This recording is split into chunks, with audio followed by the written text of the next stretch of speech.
क्या आपने कभी धरती की धड़कन सुनी है? कभी पेड़ की सांसों को महसूस किया है? कभी नदियों को गाते हुए सुना है? शायद नहीं, क्योंकि हमने आधुनिकता के शोर में प्रकृति की वो सच्ची आवाज खो दी है। लेकिन आज वो आवाज लौटती है, वो पुकार गूंजती है, क्योंकि आज है विश्व आदिवासी दिवस।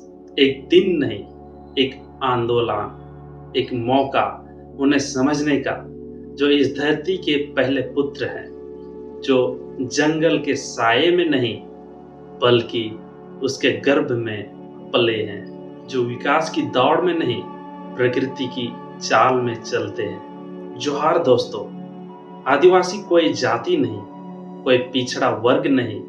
आदिवासी इस धरती के पहले संरक्षक हैं। वे लोग हैं जिन्होंने पहाड़ों को देवता कहा, नदियों को माँ और जंगल को अपना घर।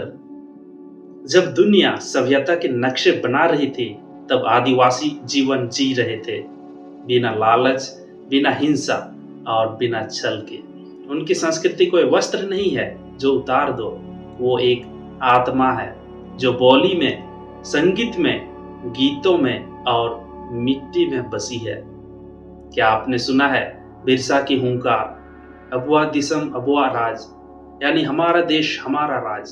यह सिर्फ नारा नहीं था, यह एक क्रांति थी। रानी दुर्गावती से लेकर सीधु कानू, तिलका मुर्मू से लेकर शिबू सोरेन तक, यह एक ऐसा इतिहास है जिसे किताबों में नहीं, हमारी रगों में लिखा गया है। उन्होंने ना तो किसी को लूटा, ना किसी को गुलाम बनाया, फिर भी उन्हें हर बार लूटा गया।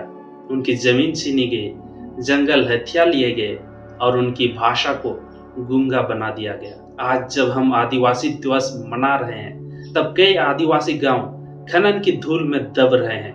कोई पेड़ काटे जा रहे हैं, तो कहीं लड़कियों का स्कूल अब भी 10 किलोमीटर दूर है।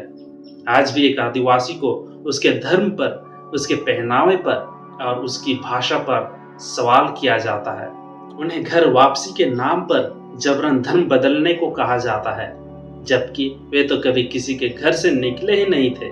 उनका तो घर जंगल था जिसे हमने ही उजाड़ा। लेकिन यह कहानी सिर्फ दर्द की नहीं है, यह उम्मीद की भी कहानी है।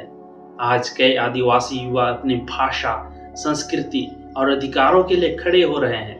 वे डॉक्टर बन रहे हैं, शिक्षक बन रहे हैं और सबसे बड़ी बात, अपनी पहचान पर गर्व कर रहे हैं। अब समय है कि हम सिर्फ ताली ना बजाएं, बल्कि उनकी आवाज में अपनी आवाज मिलाएं, क्योंकि जब तक भारत के आदिवासी खुश नहीं होंगे, तब तक भारत भी अधूरा रहेगा। आदिवासी दिवस सिर्फ उनके लिए नहीं है, यह आपके लिए भी है, क्योंकि यह दिवस हमें याद दिलाता है कि हमने क्या खोया है और क्या बचाना बाकी है।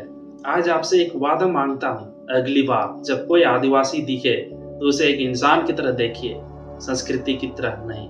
उनकी कहानियां सुनिए, उनकी जुबान सीखिए, उनके त्योहारों में शामिल होइए और सबसे जरूरी, उनके संघर्ष में उनके साथ खड़े रहिए, क्योंकि अगर धरती बचानी है तो उसके असली रचकों के साथ खड़ा होना पड़ेगा। आप सबों को विश्व आदिवासी दिवस के उपलक्ष्य में ढेर सारी शुभकामनाएं। जय जोहार, जय आदिवासी।